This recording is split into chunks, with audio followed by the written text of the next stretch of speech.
Terima kasih pengurus sensasi dan juga teman-teman rekan-rekan yang menerima berkat melalui lembaga sensasi ini. Selamatkan satu generasi melalui program pendidikan. Mohon maaf laptop saya trouble, jadi saya nggak bisa pakai virtual background-nya ini.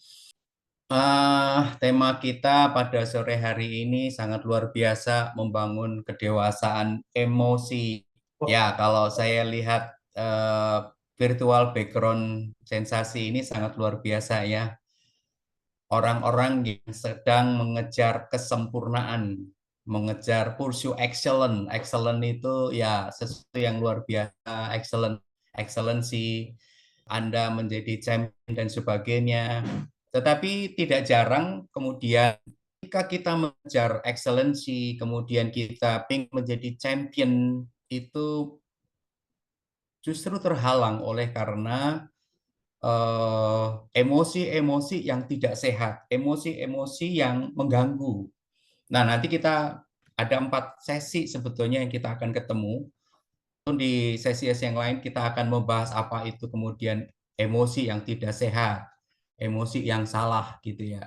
Nah, sore hari ini kita akan melihat apa itu secara umum dulu ya, kedewasaan emosi, lalu pentingnya kedewasaan emosi dan juga akibat efek kalau kita memiliki kedewasaan emosi. Emosi adalah perasaan yang muncul dalam diri kita sebagai respon dari situasi tertentu. Tentu banyak macam respon, banyak macam suasana batin yang muncul, perasaan-perasaan yang muncul. Seperti di gambar slide saya tadi, emoji, kalau saudara bisa kirim WA, kadang-kadang kalau lagi marah, kirim WA-nya gambarnya apa ya? Mungkin kepalanya keluar api gitu ya, atau lagi seneng kemudian ketawa, atau ketawanya ngakak, nangis dan sebagainya.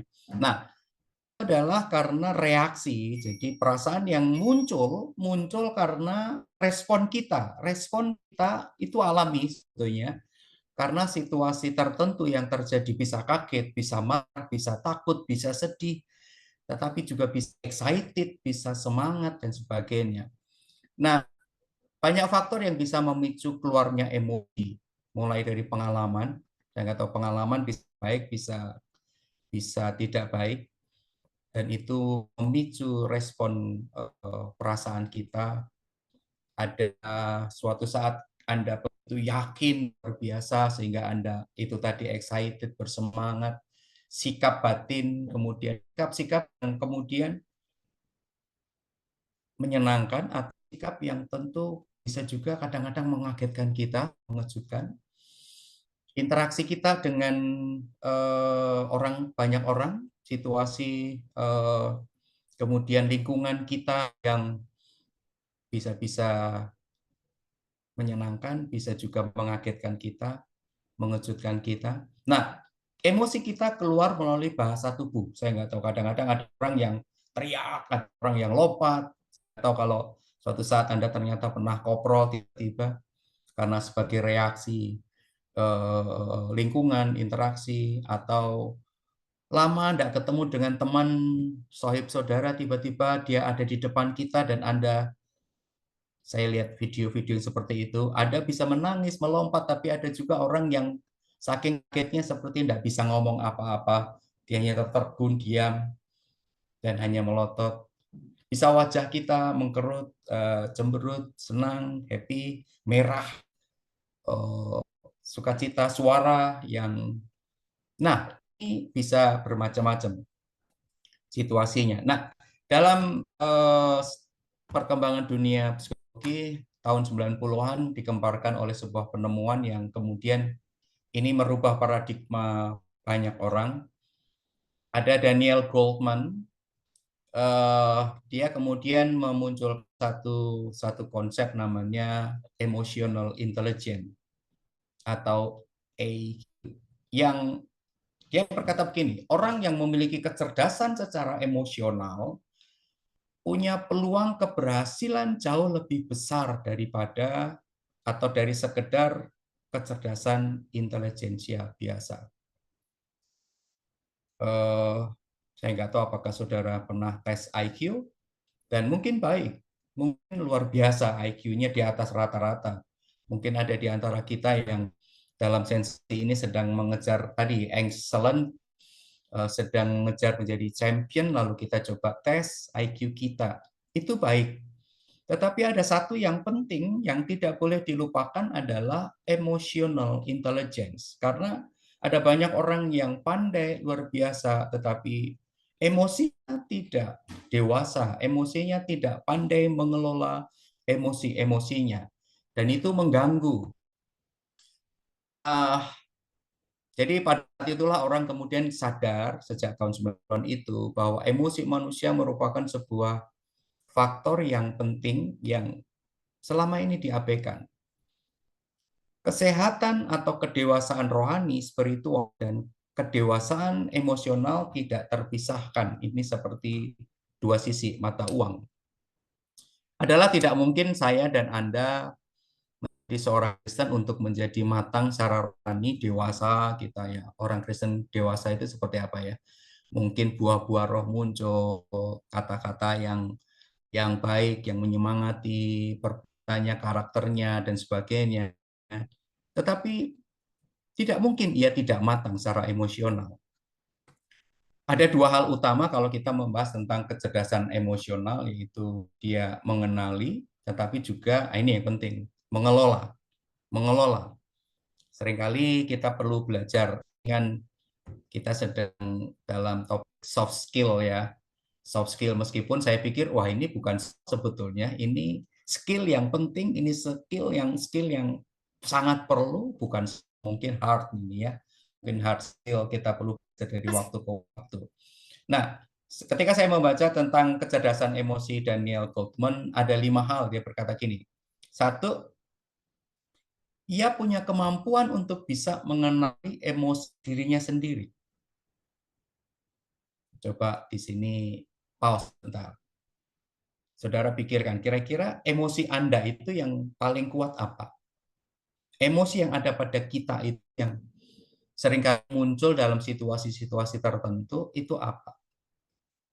Apakah kita kenal atau jangan-jangan kita tidak kenal emosi kita itu ya? Kita tidak ngerti, oh saya bukan orang ini, atau kita nyanyi satu lagu rohani. Ada satu lagu rohani, siapakah aku ini Tuhan? Nah, satu, Daniel berkata, kecerdasan emosi itu adalah mampu mengenali emosi diri sendiri. Yang kedua, ketika dia mengenali emosi diri sendiri, ia kemudian mengelola dan mengekspresikan emosi diri dengan tepat. Nah, ini yang tidak mudah, ini hard skill, bukan soft skill.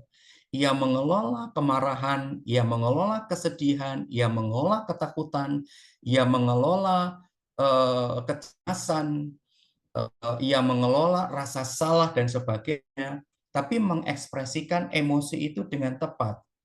Marah misalnya, marah, ya kita lihat contoh di Alkitab, Tuhan juga marah, tapi nah ini yang kedua, mengekspresikan emosi itu dengan tepat sehingga tidak menjadi dosa. Gimana ya? Alkitab berkata, jangan sampai matahari terbit sebelum padam amarahmu. Tapi kemudian Efesus juga, Paulus juga berkata di Efesus itu, jangan beri kesempatan kepada iblis. Mampu mengenali, kemudian mampu mengelola, kemudian belajar melatih mengekspresikan emosi dengan tepat, baik, kemudian memotivasi diri sendiri. Jadi ketika kita mengenal, mampu mengelola, itu memotivasi diri Anda untuk memaju. Satu hal yang lain, dalam relasi, dalam komunikasi, tentu banyak orang kita bisa belajar kemudian mengenali emosi orang lain. Ini yang kelima, kita akan makhluk sosial, kita akan makhluk yang tidak mungkin hidup seorang diri. Membina hubungan dengan orang lain. Karena Tuhan ciptakan kita ada di bumi di mana masih banyak macam orang yang kami baru belajar satu topik Bagaimana ketika Tuhan pertemukan kita dengan orang-orang sulit dalam tanda kutip. Ada di sekitar kita, ada di komunitas kita, ada di lingkungan kita, ada di gereja kita, di pelayanan kita. Orang-orang sulit. Lalu kita bertanya, mengapa Tuhan ketemukan itu? Ya, pasti Tuhan punya maksud. Jadi mengenali emosi diri berarti mewaspadai terhadap suasana hati kita, terhadap pikiran tentang suasana hati kita sendiri. Kita harus memposisikan diri kita sebagai, nah ini penting, tidak mudah bagi saya sadar berapa saya juga mengalami itu. Tidak mudah kita sebagai pengendali, pengontrol emosi. Ya, kita. Jadi bukan emosi yang mengontrol kita, tapi kita yang mengontrol emosi itu. Ketika kita mampu mengelola, mengekspresikan emosi, maka kita akan mampu lebih cepat menguasai perasaan kita, kemudian membangkitkan kehidupan emosi kita yang baik dan normal. Dan sekali lagi diharapkan itu memotivasi diri untuk dapat bekerja, mencapai tujuan. Ini kan penting kan bagi kita di sensasi ini yang sedang pursue excellent, menjadi champion luar biasa. Kita menjadi pemenang, kalau di gereja mungkin kita sebut sebagai umat pemenang. Ketika kita bisa mengenal emosi diri sendiri, kita akan mengenal emosi orang lain, berempati, merasakan apa yang orang lain rasakan. Ini kepentingannya, menolong diri sendiri, tapi pada saat yang sama mungkin juga Tuhan pertemukan teman-teman kita di sensasi, rekan-rekan kita di pelayanan kita, banyak teman-teman dari STI yang kemudian sedang di pelayanan, menolong mereka, membantu teman-teman kita, dan akan mudah membantu membina hubungan dengan orang lain. Nah, yang kedua kita akan cepat saja, mengapa kita perlu, mengapa saya dan saudara perlu terus berjuang membangun kedewasaan emosi itu. Kesehatan dan kedewasaan yang menyeluruh dari gereja atau pelayanan apapun itu sangat bergantung pada kesehatan emosional dan spiritual kepemimpinan. Jadi di Alkitab banyak ada beberapa contoh Musa yang marah ketika dia pukul batu karang, Samson yang luar biasa itu yang kemudian dia merobohkan pilar-pilar itu. Kunci dari kepemimpinan rohani yang sukses banyak bergantung kepada kehidupan batiniah kita. Daripada kemahiran, karunia-karunia, ataupun pengalaman-pengalaman. Ya, kemahiran penting karena Tuhan kasih kita skill. Skill yang berbeda, skill yang tentu kalau Tuhan karuniakan melengkapi tujuan-tujuan Tuhan bagi Anda, melalui kita. Dia kasih karunia-karunia yang luar biasa supaya kita di bumi ini memenuhi tujuan-tujuannya. Tetapi ketika tidak ada kedewasaan emosi, kita akan gagal mencapai tujuan Allah bagi diri kita masing-masing. Kita ingin membebaskan kita semuanya. Ketika kita bekerja keras untuk menjadi murid Yesus Kristus, ini secara rohani pentingnya, yang dewasa secara spiritual dan emosional, ini mengapa penting? Dampaknya akan terasa sekeliling kita. Ada sebuah buku yang sangat luar biasa saya dikasih buku itu, Be a Contagious Christian. Jadi orang Kristen yang menular. Ketika kita punya spiritual yang dewasa, karunia yang dewasa, lalu kemudian kita belajar, mungkin pernah belajar, sedang belajar kita sekarang ini, emosi-emosi kita menjadi orang yang berpengaruh luar biasa. Be a Contagious Christian. Nah, karena alasan tertentu sebagian besar orang percaya, nah ini masalahnya. Karena ternyata seringkali hanya aspek spiritual, tapi emosional tidak terabaikan, tidak terperhatikan, maksud saya. Misalnya ada seorang pembicara yang handal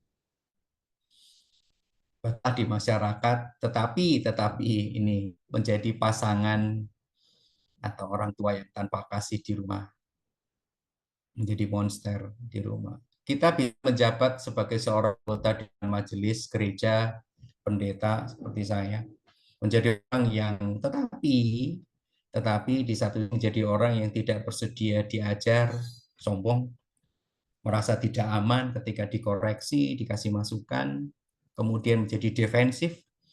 Defensif ada defense mechanism, tapi pada saat yang sama salah satu mekanisme itu orang defense itu ya ofensif, menyerang. Kita dapat menghafal seluruh Alkitab, banyak ya, kita bisa menghafal ayat Alkitab, tetapi tetap tidak peka terhadap depresi dan kemarahan kita. Bahkan depresi dan kemarahan kita lampiaskan, kita pindahkan kepada orang lain. Kita dapat berpuasa dan berdoa ini sangat luar biasa setengah hari setiap minggu, bertahun-tahun. Tetapi di satu sisi menjadi orang yang suka mengkritik.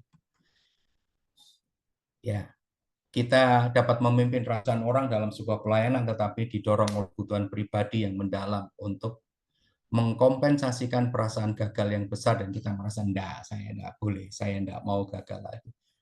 Bisa positif, tapi motivasi yang salah bisa mengganggu tujuan baiknya. Kita dapat berdoa memohon kelepasan dari roh jahat, tetapi sebetulnya itu menghindari konflik, mengulang perilaku yang tidak sehat yang berasal dari keluarga. Ada banyak macam pengalaman yang saya temui di dalam ruang-ruang konseling. Kita dapat kelihatan seperti orang yang kooperatif di gereja, tapi tidak secara tidak sadar berusaha untuk melukai, mengalahkan atasan kita, dan sebagainya. Ya, caranya melukainya gimana? Ada meninggalkan rapat, kemudian tidak menepati janji, dan sebagainya. Nah, Alkitab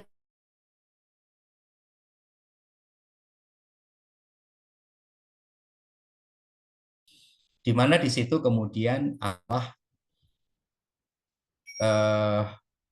gambar diri Allah dalam diri kita mencakup banyak dimensi, mungkin sosial, emosional, intelektual, dan spiritual. Kalau fisik tidak, karena Allah itu roh adanya, tidak punya fisik. Tapi secara sosial, emosional, intelektual, spiritual. Nah, pertumbuhan-pertumbuhan yang tidak sehat pada kita bisa terjadi dan tidak dapat dihindari bila kita gagal memahami diri kita sebagai manusia yang utuh, yang dijadikan dalam gambar Allah itu. Di perpustakaan saya ada beberapa buku yang kemudian saya perlu belajar banyak. Ada 7 emosi rusak jiwa. Ini kalangan Campbell. Dia menyatakan ada 7 emosi perusak jiwa dan bagaimana menghadapinya menurut kitab Mazmur. Banyak kitab Mazmur ada emosi keluar di kitab Mazmur itu. Tetapi kalau tidak dikelola itu merusak jiwa kita. Bagaimana kita akan mencapai excellency kalau jiwa kita, pikiran, perasaan kita, khususnya emosi kita terganggu. Kita akan mungkin jadi champion. Ada buku Chip Ingram ini berkata, Overcoming Emotion That Destroy. Mengalahkan emosi yang menghancurkan kita, yang merusakkan kita. Ada. Itu emosi-emosi yang ada pada kita. Lalu, ini seorang dokter, namanya Don Colbert. Dia menulis sebuah buku, Emosi yang Mematikan. Dokter ini banyak ketemu pasien, datang kepada dia, dikasih obat pusing, kasih obat sakit perut, dan macam-macam. Nah, mereka datang lagi. Lalu Colbert berkata, ada sesuatu yang lain selain obat itu yang diperlukan. Emosi mereka perlu dikelola dengan baik. Saya nggak tahu kalau Anda sedang stres, tiba-tiba pusing, tiba-tiba gatel, tiba-tiba diare. Jangan kasih obat diare dulu. Ya, saya ngalami sederhana saja. Kalau saya sariawan, berarti ada sesuatu yang menekan, stresornya. Dulu saya kasih obat sariawan, saya kasih sonsi, saya kasih jeruk, macam-macam. Tapi kemudian saya belajar, oh ada sesuatu yang stres, menekan saya. Saya cari stresor saya. Ya, Jadi ada emosi yang mematikan. Kalau kita tidak mengelola itu sangat mematikan, jadi berbahaya. Nah, yang terakhir, kita mau belajar hari ini khususnya dampak kalau Bapak Ibu teman-teman bisa mengelola kemudian membangun kedewasaan emosi itu. Emosi memiliki dampak yang signifikan dalam kehidupan kita. Misalnya, Anda akan mempunyai kesejahteraan mental. Emosi positif seperti sukacita dan cinta dapat meningkatkan kebahagiaan dan kepuasan hidup. Sementara itu, jika keluar yang negatif seperti sedih, cemas, dapat mempengaruhi kesejahteraan mental dan saya dan menyebabkan masalah salah dari emosi itu. Tidak ada yang salah sebetulnya. Yang salah adalah reaksi-reaksinya. Jadi reaksi kita terhadap cemas, reaksi kita terhadap sedih itu yang kemudian membuat emosi kita jadi salah. Sebetulnya sedih ya wajar, cemas ya wajar, gitu ya. Marah juga wajar. Tetapi ketika ekspresinya atau reaksi kita jadi berlebihan dan kemudian melukai diri dan orang lain dan tidak memuliakan Tuhan, itu menjadi salah. Kedua, kesehatan fisik. Itu tadi saya sudah sedikit singgung. Berdasarkan Don Colbert, emosi yang mematikan. Stres yang berkepanjangan akibat emosi negatif dapat berkontribusi pada masalah kesehatan seperti peningkatan risiko penyakit kardio, gangguan pencernaan, gangguan tidur. Ada yang susah tidur nih, teman-teman? Susah tidur? Ada yang, waduh, saya mau tidur cepat, Pak, tapi enggak bisa. Ada. Ada ya, gitu ya, Rep, kayak. Tapi mungkin ada yang bisa tidur tapi sudah bangun. Kalau waktunya kuliah bangun, nggak bangun-bangun gitu ya. Nah, kita perlu mengelola itu. Ada irama-irama yang baik. Kesehatan fisik ya.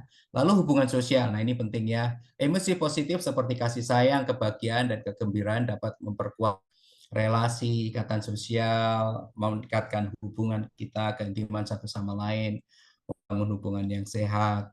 Di sisi lain, jenis negatif marah, kecewa,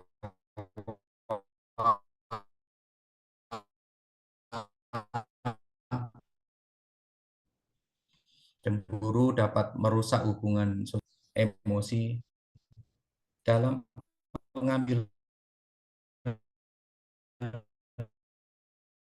keputusan.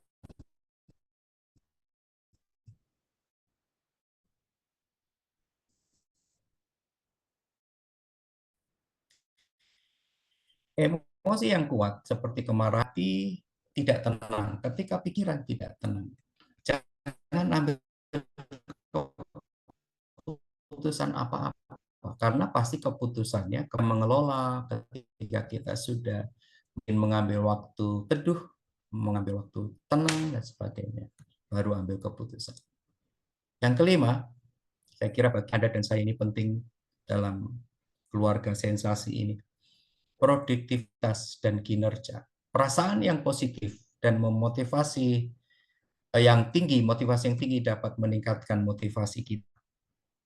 Gairah semangat, ada tantangan iya, kesulitan iya, soalan iya, tetapi memberi motivasi, emosi tadi, mengelola kecewa, sedih, takut, marah, dan sebagainya.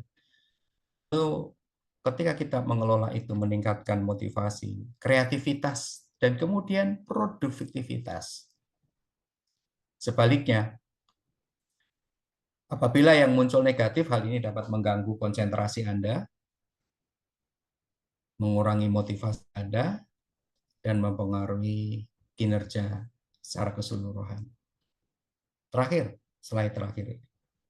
Kualitas hidup itu adalah dampak ketika kita dipimpin Tuhan dan bergantung kepada Tuhan untuk mengelola emosi kita. Kualitas hidup.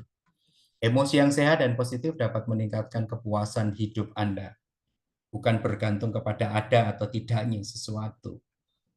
Ada atau tidaknya, atau keadaan-keadaan kita, enggak. Tapi meningkatkan kepuasan hidup, Anda bisa dimampukan untuk bersyukur, mungkin di tengah badai. Ya, kebahagiaan, sukacita di tengah-tengah mungkin tantangan juga ada, kesulitan juga ada. Lalu kepuasan pribadi. Sebaliknya, jika yang dominan negatif atau tidak terkendali dapat mempengaruhi kehidupan sehari-hari dan itu kemudian menyebabkan ketidakpuasan dalam situasi ini, bahkan ada yang pun kita bisa syukuri, kemudian kita tidak bisa syukuri. Ada yang seharusnya positif bagi Anda ketika kita dalam situasi ini negatif. Semuanya negatif. Bayangkan, kita sedang mengejar menjadi champion, kita sedang mengejar excellency, tujuan Tuhan bagi Anda.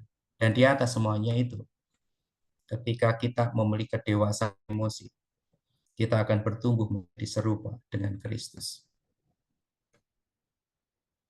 Ya, mari kita berjuang bersama-sama untuk membangun kedewasaan emosi.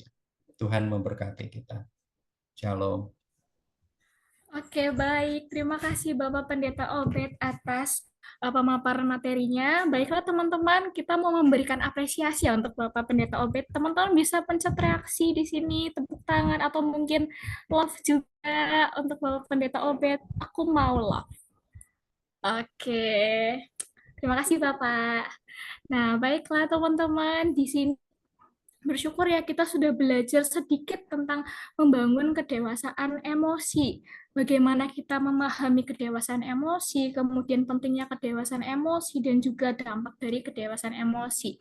Nah, kalau misalnya teman-teman, hari ini kan kita baru belajar sedikit. Untuk lebih lengkapnya, teman-teman harus ikuti di sesi 2, 3, dan juga 4. Nanti akan bertemu lagi dengan Bapak Pendeta Obed. Kita nanti akan kenyang selama 4 sesi itu. Oke, baiklah. Saat ini saya akan membuka ruang Q&A atau sesi tanya jawab. Nanti akan dijawab langsung oleh pembicara kita, pembicara istimewa kita, Bapak Pendeta Obed.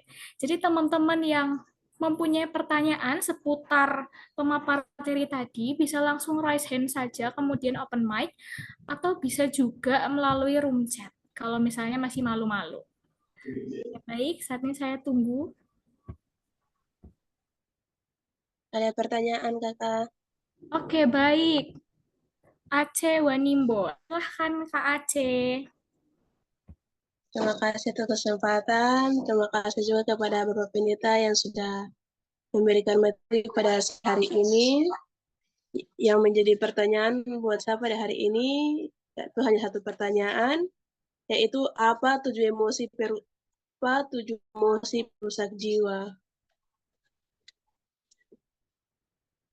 Baik, terima kasih Kak Aceh atas pertanyaannya.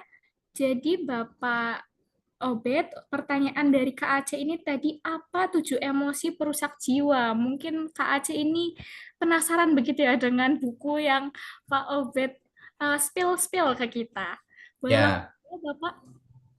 oke. Terima kasih Usi Aceh pertanyaannya. Ya, 7 emosi perusak jiwa itu sekali lagi ini buku Ken Campbell ini mengambil jadi 7 emosi perusak jiwa itu terambil dari berdasarkan kitab Mazmur ya, berdasarkan kitab Mazmur. Nah, itu tidak di samping saya sekarang. Saya sedang tidak di perpustakaan saya, tapi yang saya pernah baca pasti ada marah, ya. Lalu kemudian di situ ada seperti luka batin karena rejection, penolakan, seperti orang yang tertolak. Daud menuliskan itu.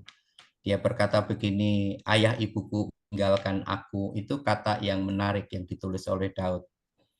Nah, pengalaman Daud kita tahu ya, seperti Pak Isai tidak percaya bahwa anak-anaknya semuanya seperti Eliab, Abinadab, Syama, tentara-tentara yang luar biasa. Daud seperti dikecilkan. Perasaan Daud muncul ketika dia menulis kitab Mazmur. Ayah ibuku meninggalkan aku. Meskipun ada keyakinan di ayat itu ya, Tuhan tidak meninggalkan. Jadi ada marah, ada rasa ditinggalkan, ada kecewa. Kecewa misalnya seperti Tuhan tidak adil gitu ya. Dia sudah sebagai orang percaya berteriak kok seperti dalam tanda kutip Tuhan tidak memperhatikan atau Tuhan justru memperhatikan orang kafir misalnya gitu. Pertanyaan-pertanyaan itu. Nah, nanti bisa dilihat sebagian besar saya bisa sampaikan lagi ya usia tentang 7 emosi yang merusak jiwa kalau tidak mengelola dengan baik bisa. Jadi marah, sedih, ada sedih juga, kecewa karena penolakan, rasa bersalah, itu bisa muncul di situ. Kira-kira seperti itu, belum bisa semuanya hari ini mencatat semuanya. Oke. Terima kasih Ripka. Ya, terima kasih Bapak Obed atas Ya, jawabannya. Terima kasih juga Kak Aca atas pertanyaannya. Nah, nanti kalau misalnya Kak Aca kurang puas nih dengan jawabannya, bisa langsung beli bukunya ya, Pak, supaya bisa baca bukunya. Kemudian jadi tahu ya. secara mendalam kira-kira apa sih 7 emosi yang merusak jiwa.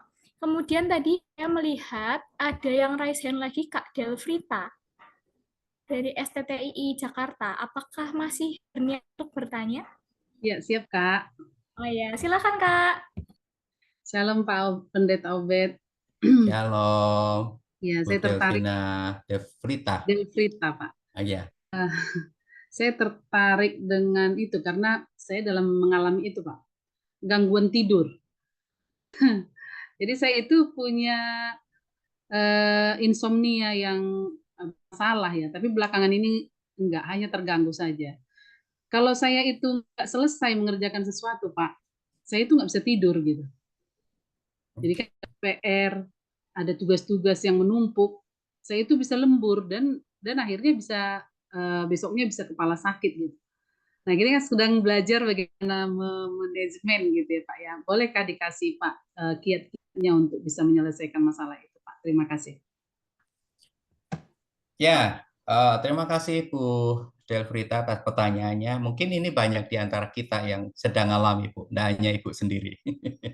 Yang susah tidur, gitu ya. Tetapi menarik ketika Ibu berkata baru-baru ini. Artinya sebelum itu Ibu bisa tidur lebih cepat. Bukan Pak, itu insomnia itu udah lama, tapi baru-baru ini saya bisa tidur lebih cepat. Oh, oke, itu Tapi tetap sudah. tengah malam bangun lagi Pak, mikirin tugas lagi. Oke. Nah, satu poin adalah ketika tugas belum selesai, tidak bisa tidur. Ya, emosi tidak bisa tidur itu bisa muncul berbagai macam hal, Delvia ya. Misalnya, apakah rasa ketakutan kalau tidak selesai tugas? Lalu pertanyaan berikutnya, ini pertanyaan sebagai kalau orang konseling, mungkin beberapa di sini juga orang yang konseling. Sejak kapan merasakan kalau kemudian tidak selesai melakukan sesuatu, takut hukuman itu? Nah, atau takut rasa bersalah, takut dianggap tidak pintar, atau merasa ada pengalaman-pengalaman yang kita perlu minta Tuhan mengingatkan di masa lalu, kemudian membuat kenapa saya harus menyelesaikan? Iya, memang harus menyelesaikan. Tapi ada orang tertentu yang memang harus saya dulu baru bisa tidur. Saya biasanya bisa tidur dulu, lalu kemudian bangun lebih cepat dini hari, kemudian menyelesaikan lagi. Saya punya alasan misalnya mungkin tidur dulu deh supaya lebih fresh. Tapi ada orang yang nggak bisa, ada orang yang harus selesai dulu, seperti ibu tadi. Bisa kemudian baru bisa tenang, tidur tenang gitu ya. Nah, saya nggak tahu ada pengalaman-pengalaman, hal-hal, atau ada pola-pola, mungkin pola teladan di keluarga, atau tadi pengalaman-pengalaman yang masa lalu yang paling perlu dicek. Tidak selesai tugas misalnya, lalu kemudian waktu itu kok kemudian dalam tanda kutip kayak dimarahi, dihajar mungkin gitu ya, jadi takut kalau tidak selesai. Nah, kita nggak tahu Bu ya, itu hal-hal yang perlu kita cek. Mengapa tidak bisa tidur? Lalu kemudian Ibu tadi melihat tidak bisa tidur kalau pekerjaan belum selesai. Pertanyaan berikutnya yang kemudian kembali ke belakang, Mengapa kalau pekerjaan belum selesai jadi takut? Apakah ada sesuatu, kadang-kadang kita ingin memotivasi diri, berkenaan dengan identitas, ini cabangnya bisa macam-macam, Bu, tetapi itu yang perlu kita lihat, perlu kita cek gitu ya, menolong supaya Ibu nanti bisa tidur. Ya, puji Tuhan bisa tidur lebih cepat. Gitu ya. Mungkin itu Bu Del. Terima kasih, Pak. Ya. Oke, baik. Terima kasih atas jawabannya Bapak Pendeta OP dan juga atas pertanyaannya Ibu Delvrita. Ini pertanyaan sangat relate ya dengan kami mahasiswa yang sering overthinking tentang tugas sampai insomnia begitu. Relate juga dengan saya. Oke, baik. Kita next ke pertanyaan selanjutnya. Tadi sudah ada Kak Bendelina Kore yang mengangkat tangan dulu terlebih dahulu. Silahkan. Oke, baik Kak, untuk waktunya. Seperti yang tadi Bapak sudah paparkan bahwa tidak terlepas kita akan dipertemukan dengan orang-orang yang memiliki emosi yang tidak stabil. Ya, terkhususnya saya sering sekali dipertemukan dengan orang-orang yang seperti itu. Nah, sebagai teman, sebagai saudara, apakah kita punya cara untuk mengatasi emosi mereka yang tidak stabil itu? Terima kasih, Pak. Nah, terima kasih Kak Bende atas pertanyaannya. Saya langsung siapa ya, Rika?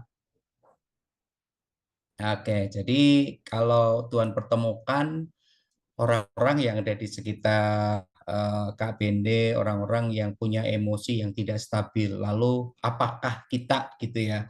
Apakah kita kan kita belajar bahwa hal pertama menurut Daniel Goleman kita mampu mengenali emosi diri kita sendiri. Kemudian mengelola dan mengontrol, tapi pada yang sama diharapkan kita mampu mengenali emosi orang lain. Lalu kemudian menolong orang lain mengelola emosinya. Gitu kan? Nah, ada waktu di mana kita mungkin masih bergumul dengan emosi-emosi yang teman kita itu alami dan diperhadapkan kepada kita. Kita masih berjuang untuk mengelola dengan baik, mengekspresikan dengan benar. Tapi pada saat yang sama Tuhan pertemukan kita dengan teman-teman kita yang mungkin punya masalah emosi juga. Nah, puji Tuhannya begini. Mungkin Kak Bende lebih dulu tahu harus mengelola, tapi teman-teman itu belum tahu apa-apa. Bagaimana mengelola, bagaimana mengolah emosi, mengekspresikan dengan benar gitu ya. Nah, pasti bisa atau bukan bisa, seharusnya bisa menolong mereka. Gitu ya, Kak Binde ya. Oke, baik. Terima Ya. Baik, Pak. Terima kasih. Oke. Bapak Pendeta OP dan juga atas pertanyaannya Kak Bende. Benar sekali ya, kita harus bisa mengontrol emosi kita terlebih dahulu sebelum kita dapat mengontrol emosi orang lain begitu. Oke, selanjutnya di sini sebenarnya ada banyak sekali pertanyaan ya di room chat ataupun yang raise hand. Namun kuota pertanyaannya hanya tinggal satu saja. Oleh sebab itu saya berikan kepada yang sudah berani raise hand terlebih dahulu ya. Kepada Kak Wanda dipersilahkan. Baik, Kak. Terima kasih, Kak.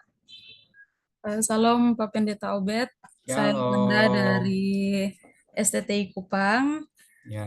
Saya mau bertanya, Pak. Izin bertanya, Pak. Tadi dari pemaparan materi yang Bapak berikan dari Daniel Goleman, di sana poin nomor 2 yaitu mengelola dan mengekspresikan emosi diri dengan tepat. Pertanyaan saya, Pak, apakah ada perbedaan antara mengelola emosi secara dewasa dan menekan emosi, Pak?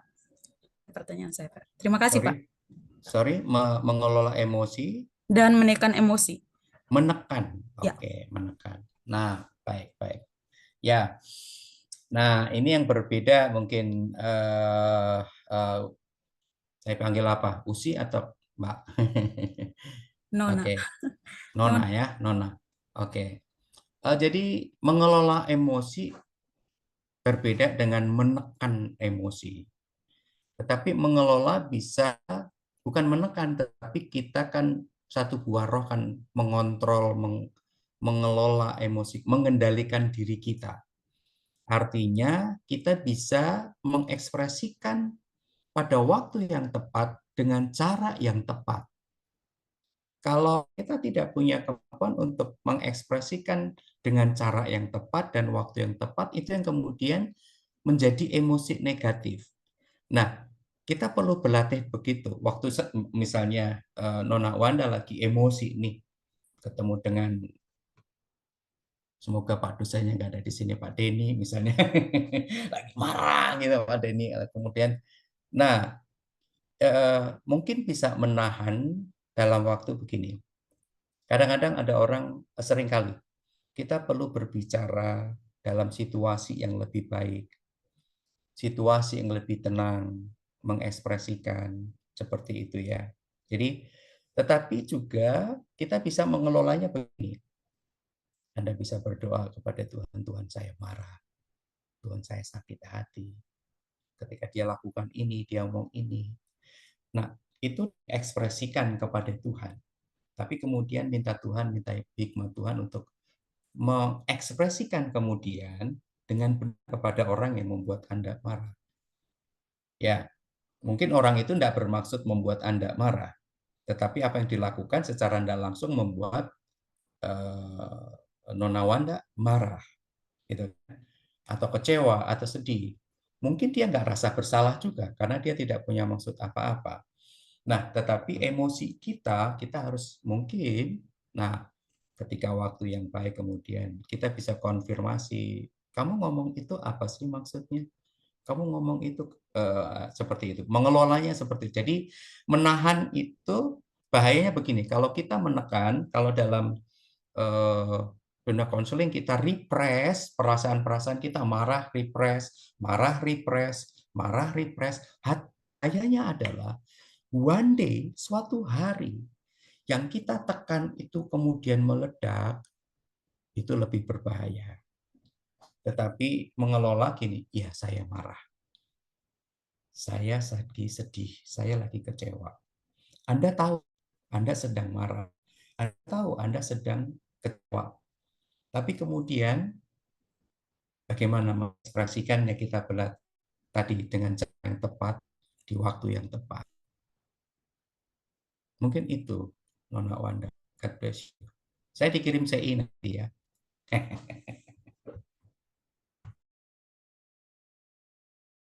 Makasih, Pak. Sama, Tuhan berkati. Terima kasih Bapak Pendeta Obed atas jawabannya, juga Non Wanda atas pertanyaannya. Jadi kita tahu ya perbedaan antara mengelola dan juga menekan emosi. Jangan sampai kita setiap hari menekan emosi karena suatu hari itu bisa meledak menjadi bom waktu begitu ya. Oke, baiklah teman-teman. Sesi Q&A hari ini harus diakhiri walaupun ternyata banyak sekali yang antusias yang mau bertanya. Nah, teman-teman tenang aja. Sesi 2, 3, dan 4 kita akan ditemani sama dengan Bapak Pendeta Obed. Jadi pertanyaannya bisa di-keep dulu, ditanyakan di sesi selanjutnya. Atau mungkin bagi teman-teman yang merasa pertanyaanku harus dijawab secepat karena ini urgent begitu, bisa sampaikan kepada saya, nanti saya sampaikan ke Bapak Pendeta Obed. Ya, boleh WA saya. Sesi 1. Namun sebelum kita berpisah, kita mau mendengarkan kata-kata penutup terlebih dahulu dari Bapak Pendeta Dr. Jusni Situmorang. Apakah Bapak Jusni masih ada di ruang meet ini? Ada Mbak, saya stay dari tadi di sini. Oke, Terberkati dengan apa yang disampaikan oleh hambanya. Baik, terima kasih Mbak Ripka. Pertama-tama kita bersyukur kepada Tuhan sebab kita boleh bertemu, belajar bersama di Zoom meeting sore hari ini. Materi yang luar biasa yang disampaikan oleh Bapak Pendeta Obed tentang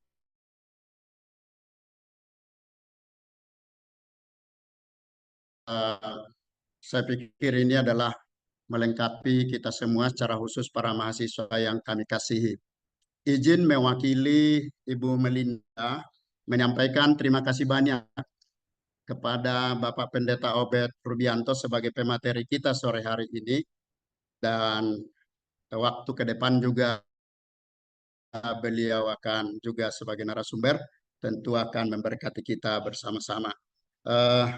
Saya berharap bahwa awal seminar ini atau pelatihan ini menjadi modal bagi semua mahasiswa untuk mendapat pembekalan supaya menjadi generasi-generasi hamba Tuhan yang siap terjun melayani, menyelamatkan generasi masa kini.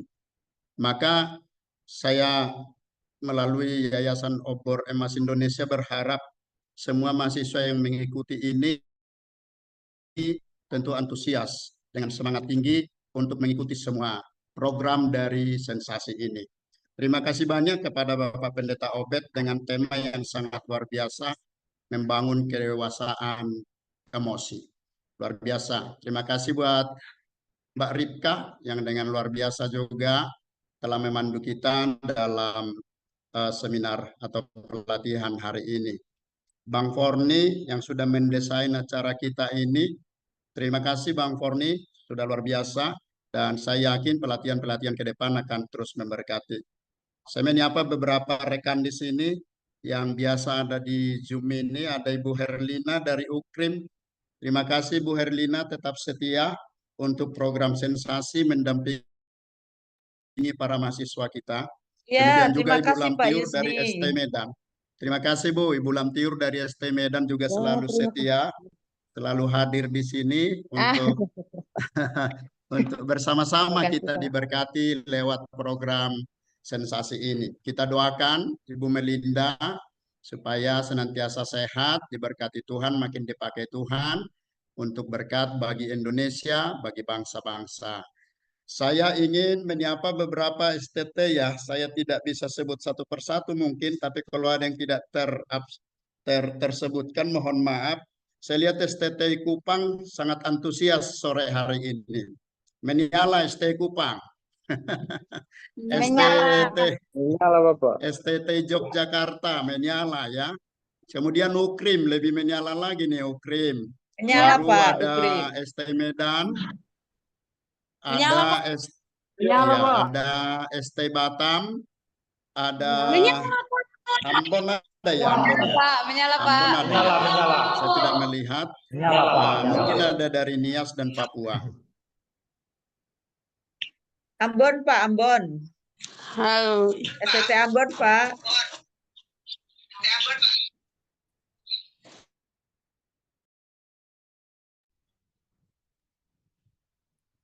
Wah, ini sepertinya Bapak ini kehilangan koneksi internet. Oh ya, sudah kembali lagi. Ya, baik. Sekali lagi terima kasih. Waktu saya juga terbatas, diberikan hanya 3 menit. Jadi kepada Pak Obed, terima kasih hambanya yang luar biasa, Bapak Pendeta Obed Rubianto. Kiranya Tuhan memberkati Bapak dalam pelayanan, penggembalaan, maupun dalam tugas-tugas yang lainnya. Puji Tuhan, saya kembalikan kepada Mbak Ripka waktu selanjutnya. Terima kasih. Oke, baik. Terima kasih Bapak Pendeta Jusni Situmorang. Kita semua menyala ya hari ini, menyala. Terima kasih juga kepada Bapak Obed atas pemaparan materinya tadi. Bapak Obed juga menyala sekali hari ini. Oke, baiklah teman-teman. Sebelum kita mengakhiri sesi pada hari ini, baiknya kita akan mendokumentasikan dulu ya, mendokumentasikan pertemuan pada hari ini. Saya meminta pertolongan dari Kak Yohanes, Billy, untuk dapat mendokumentasikan pertemuan kita pada hari ini. Oke, dimohon untuk teman-teman semuanya bisa buka kameranya. Kita akan mengambil dokumentasi. Oke, slide pertama, 1, 2, 3. Slide kedua, 1, 2, 3. Slide ketiga, 1, 2, 3. Slide keempat, 1, 2, 3. Slide kelima, 1, 2, 3. Dan terakhir slide ke-6, 1, 2, 3. Oke. Terima kasih. Oke, baik, terima kasih Kak Yohanes Billy atas kesediaannya untuk mendokumentasikan pertemuan pada hari ini. Baiklah teman-teman, ternyata pertemuan kita pada sesi 1 ini benar-benar telah usai karena kita sudah mengawalinya di dalam doa. Marilah kita menutupnya juga di dalam doa. Saya meminta kesediaan dari Kak Esther Nofrita untuk menutup kita di dalam doa. Silahkan Kak. Oke, baik teman-teman, kita bersatu di dalam doa. Terima kasih Tuhan, kembali kami bersyukur buat sore hari ini, buat penyertaan Tuhan yang luar biasa dalam kehidupan kami, hingga mempertemukan kami walaupun lewat via Zoom. Kami bersyukur buat pertemuan yang sangat luar biasa memberkati kami. Terima kasih buat materi yang sudah disampaikan oleh pembicara kami. Biarlah setiap materi yang disampaikan dapat kami lakukan, dapat kami aplikasikan dalam kehidupan kami. Bahkan berkati Bapak Pendeta Obed yang sudah menyampaikan, biarlah Tuhan yang memberkati setiap pelayanan keluarganya, Tuhan berkati. Bahkan setiap pengurus sensasi, bahkan pilar-pilar yang ada, tetap Engkau yang memberkati. Dan berkati setiap program-program sensasi ke depannya, biarlah Tuhan, perpanjangan tangan Tuhan memakai sensasi semakin diberkati untuk memberkati kami setiap mahasiswa yang ada. Terima kasih Tuhan, inilah doa kami pada sore hari ini. Dalam nama Yesus kami berdoa dan mengucap syukur. Haleluya. Amin. Baik, terima kasih Kak Esther atas doanya. Di sini saya mengingatkan teman-teman untuk bisa presensi terlebih dahulu. Jangan lupa diisi setiap poin-poinnya dengan baik supaya teman-teman bisa benar-benar benar-benar masuk ke sesi 1 ini. Baik, teman-teman, saya mengingatkan juga kita masih ada sesi 2, 3, dan juga 4. Kiranya teman-teman di sini ada 140, jadi saya lihat bisa tetap setia sampai sesi keempat. Oke, baik teman-teman, di sini boleh langsung leave keluar dari room. Sampai jumpa lagi di sesi selanjutnya. Bye-bye. Ya, Tuhan terima berkati kasih. semuanya. Pak Obed, Tuhan Pak berkati. Yusni, Terima kasih Bang Poni, Ripka, semuanya. makasih. Makasih Pak Obed. semuanya. Terima kasih. God bless you.